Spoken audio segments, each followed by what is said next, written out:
Welcome to Real Estate U with Lettiann.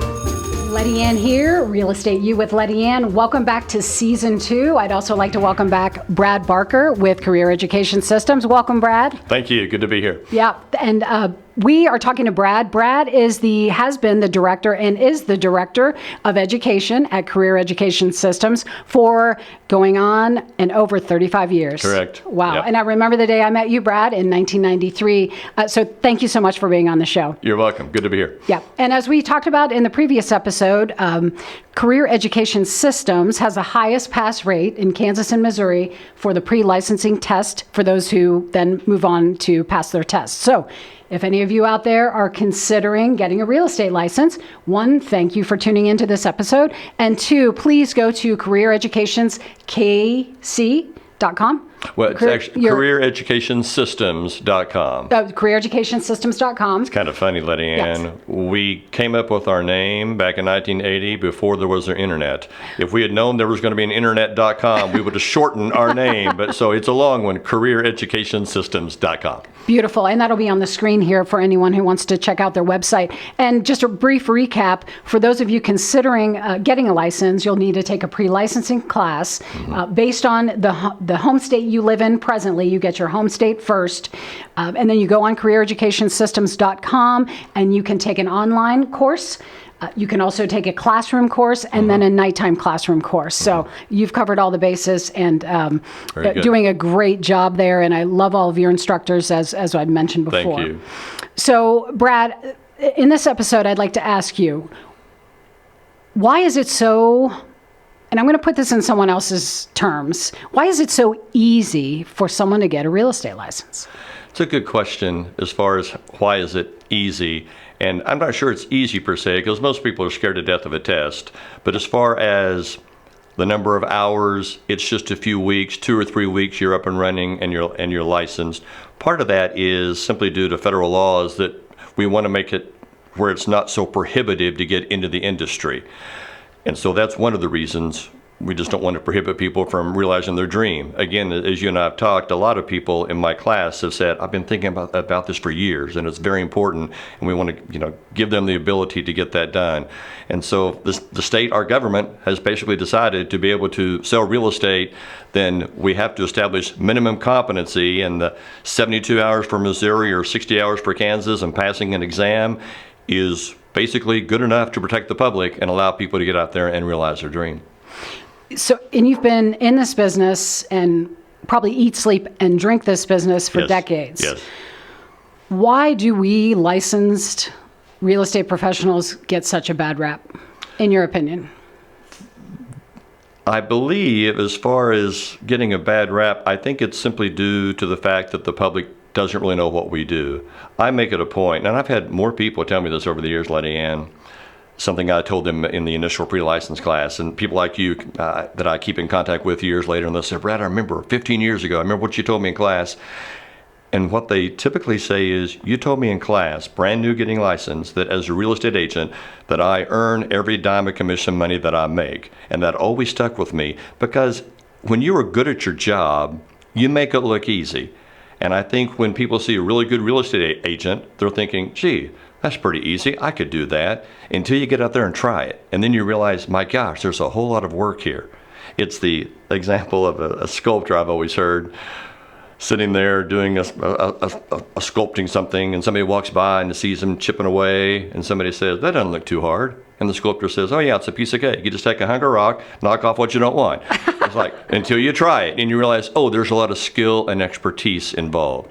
And I believe that's why a lot of the public doesn't quite understand what we do behind the scenes. I tell my brand new people, tell them what you do. You earn all your money. Draw them a timeline. From the time you start looking at property, Lettiann, till you close on the deal, there's about 55 people that can botch up that entire deal. And that's what real estate agents do. You are there as like a pilot of an airplane. There's turbulence and you find the smooth air. You guys handle all those issues that come into play so people can live their regular lives. They just don't see that. So they tend to think we have an easy job. Not really. Good agents, it's just like any good salesperson. When you really need something, you want a good salesperson, which is what you do, obviously. I love those analogies. They're spot on. And I want to say, when someone comes to speak with me about either getting a license or maybe they're considering transferring their license and Right. looking for a new office, they'll say, hey, how do you like the business? I go, this is one of the most difficult businesses I've ever been in. It's not a cakewalk. I mean, Not at all. it's very difficult. It requires a lot of discipline and sculpting. I mean, you really, Yep. someone to help sculpt you, which I've had several people, and I'm successful because of those people today. Sure. I want to help sculpt other people. So I think who you work with is matters. It does. And but this is truly one of the most difficult businesses, and I think often someone's getting a license because they think it looks so easy. Exactly. But then they dive in and go, "Oh my word, I had no idea." That's exactly what they say. I had no idea you all did all this. Yes, we do so many things behind the scenes. Is what we do. Matter of fact, the National Association of Realtors, they have a commercial that they try to help us out, letting people know what we do. And the commercial is great, Lettiann. Let me just take real quick and explain it. It shows a house for sale, and it shows a dad with his 9-year-old son out in the driveway playing basketball. It shows a mother with her teenage daughter picking out a prom dress. And then it shows the agent behind the scenes working with the lender and the inspector and the title company.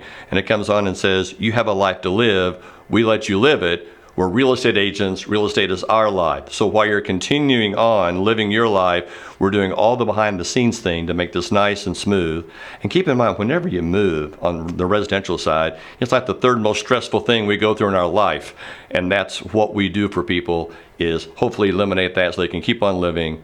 And we do a lot of behind the work scenes. But it's also very fun and rewarding for sure. But it is work, no doubt. It is work. It's a roller coaster ride of emotion. And we're here as licensed real estate professionals to take some of that stress off, because I tell everyone in advance, a potential client or a client, this is going to be an emotional ride. Here's what you can expect. Exactly. Happy, sad, crying, fighting. Not with me. Yes. Not with Brad. So and Andy knows this, I'm on a mission to take this business back, because so many people consumers are having poor experiences across the nation, that they would rather have a root canal than talk to a licensed real estate person. So what can you say to the consumer when they're looking for a buyer's agent? And a buyer's agent, when you secure one, is someone who does far more than open that door, and that's all they do. That's only the beginning of what they do. You pick the house as the consumer, and then we see you through the process. Exactly. And I often say we get paid to solve problems. We solve problems for a profit. Absolutely. So if you're giving advice to the consumer now, Brad, Sure. What would you say to someone if they come to you, which they probably have? Brad, how do I find a good agent? I believe that if I'm buying a property, I think there's 3 main things most buyers want from agents. And that is, most buyers say, Lettiann, can you please find me what I want? And that's easier said than done. It's almost like, well, duh. But a lot of buyers still don't know what they want, quite frankly. So that changes. But the first thing is, find me what I want. Second thing most buyers want from their agent is, can you help me with all that paperwork? As a matter of fact, a lot of agents, when they first meet with the buyer, will sit down and go through all of the documents involved in this entire process, and most buyers are just blown away, sellers for that matter too. There's about 55 or 60 pages of contractual documents by the time it's all said and done, and that's a bit overwhelming. That's what you do. That's what we do for people so they can live their life. So find me what I want is what I'd ask. How are you going to do that as an agent? Secondly, help me with all that paperwork so I don't have to worry about that. And the third thing is, help me negotiate the price, which is a big item in our country. Most everywhere else in the world, people negotiate every day. It's just how cultures do it. Not in America. On everything. Like more than they houses. do it on everything. That's right. In America, we just pay the price. And so we're not very good at negotiating because we don't practice it, yet that's the number 3 service that most buyers want. And so it's not as though it's rocket science, Lettiann, but if I'm selling real estate and I'm trying to tell buyers what I do, my website's going to say, here's what I do for you. I'll find you what you want. I'm going to help with all that paperwork, and I'm going to help you negotiate the price. Because most of them are scared to death about, this is the biggest financial transaction, Lettiann, I'm going to do in my lifetime. I don't want to be stupid here and way overpay for a property or make a bad deal. that's what you're there for. And so that's, as a buyer, when I'm talking to agents, I'm going to say, what are you going to do for me that I can't do for myself? Because if the answer is I'm not sure, then why am I hiring you? Right. What you're going to do for me are those things. And the same thing on the seller side. The sellers want to say, how are you going to market the property? And what am I going to net out? And also negotiations are a big part of it. Mm-hmm. Just because you're in a weak negotiating position doesn't mean you can't negotiate. Like first-time home buyers have a hard time in the market today. It's so good. Multiple offers all the time. I'm competing. I'm getting, beat out every Saturday on a house. Mm-hmm. How do I make sure I get this property? What do I need to include in my offer to make this happen? That's what the agent does. That's what you do.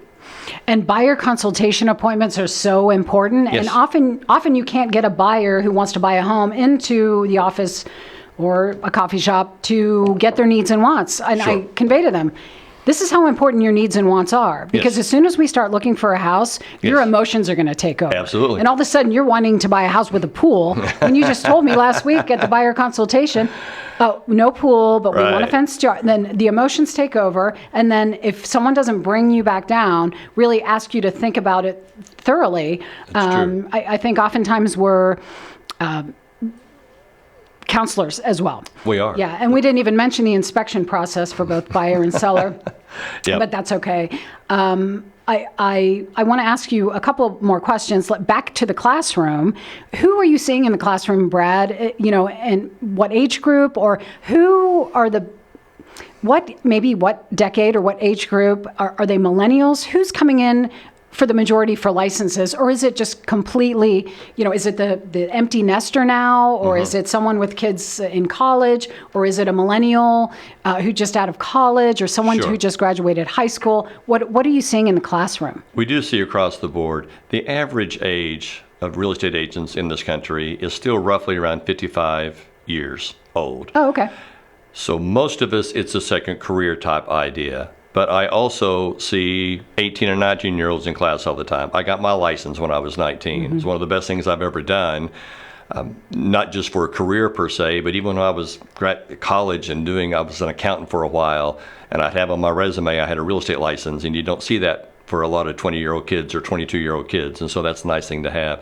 But in our classroom, we are seeing a broad range, but predominantly it's not majority millennials, even though we do have millennials by all means, and it's always a good time to get a license, quite honestly, just to have it. And if nothing else, Lettiann, I've had so many people tell me, Brad, I tried real estate, it just wasn't for me.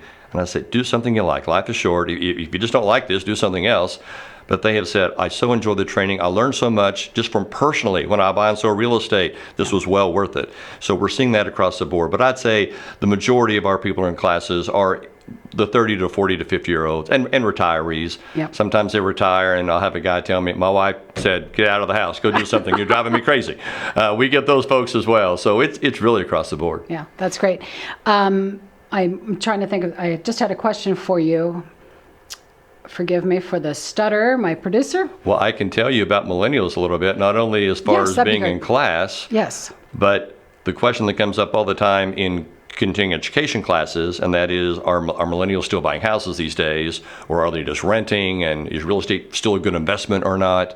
That's something else that comes up, especially in the CE classes that you and I take. Right. And Continuing education for that's right. I'm sorry. I'm talking in letters. That's bad. Thank you, That's okay. Lettiann. Yeah, for continuing education. That's kind of hard for me to say, but for most of us in this country, buying a house is probably the best wealth builder we can have. Indeed. Now, granted, if you want to invent Instagram and become a millionaire overnight, those things happen as well. But for most of us out there, it's a wealth building issue, and a lot of millennials are kind of scared. They've been through foreclosures or short sales of the Great Recession from 2008 to 2012. But really, in the long haul, it enables people to achieve goals. You're going to have some kind of housing expense anyway, and a rent payment and a mortgage payment is about the same. Now, granted, there's a down payment issue involved, and a lot of millennials, I think, are just scared of the whole process. Like, well, the loan is so frightening and everything. It's really not all that bad. It's just like putting your money into 401ks, mutual funds. They always say the earlier you start, your life's so much better later on down the road. And the same thing in real estate. The earlier you start and build up equity, then you can say, my real dream is to buy that 10 acres and have a pond. it's kind of hard to get there if you're just renting for the first 10 years of your life. And after 10 years, that $1,500 a month or $1,200 a month or whatever has simply gone to rent, and you have no equity, and it's difficult. But if you put that same money towards a house and build up equity and have 50 or 60 or 70,000 bucks of equity at the end of 10 years, it's like we said earlier, the best time to buy real estate was 5 or 10 years ago. Then all of a sudden you're saying, hey, I can really accomplish my goal now a little bit easier. Do you think education is key? So Yes. for these millennials, so they don't know what to expect. It's true. They don't know what they need to put down. Oh, well, we have no money saved. Right. Or we only have, we don't have 20%. Sure. That's just old school thinking. Sure. But we encourage anyone watching who's considering buying a property, reach out to someone you trust in the real estate business. Of course, my number's right here. You're welcome to call. But ask questions. I mean, it's not a commitment, and timing is everything. You might have a lot of questions this year, but you might not even buy until 2021. Exactly. So educate yourself, get in with someone who knows what they're doing, knows about the business, knows the local market and the hyper-local market, because Kansas City is a big place. It is. Yeah. I had a 30-year-old in class the other day who just bought his first home, and he was a bartender, made pretty good money. And a real estate agent like yourself finally convinced him to go buy a house, and he talked to his lender, and the lender said, how long have you been making this kind of money? He said, oh, when I was 22, I started. I've been making this money for the past 8 years. And the lender said, why didn't you come to me 8 years ago? You could have bought a house then. And he said, I had no idea. I just thought it was out of my reach. So they need to call you. Absolutely. Yeah, education is key, and that's really part of the reason for this podcast in and of itself, is to ask questions, reach out, get the answers, then you know where to go from there. Right. So we only have a couple of minutes left. I want to say, I want to remind everybody that you can also, our licensed persons out there, you can also get continuing education classes, CE classes. There we go. At careereducationsystems.com. Look into those. There's some really out-of-the-box, great courses that one can take for CE there. I mean, ones that you can't get at the board. So please look at their CE classes online and maybe invest in some classes there for your continuing education. Brad, thank you so much for being here. I always learn something from guests, and it's always good to see you. So thank you so much. Great to be here, Lettiann. Thank you. Awesome.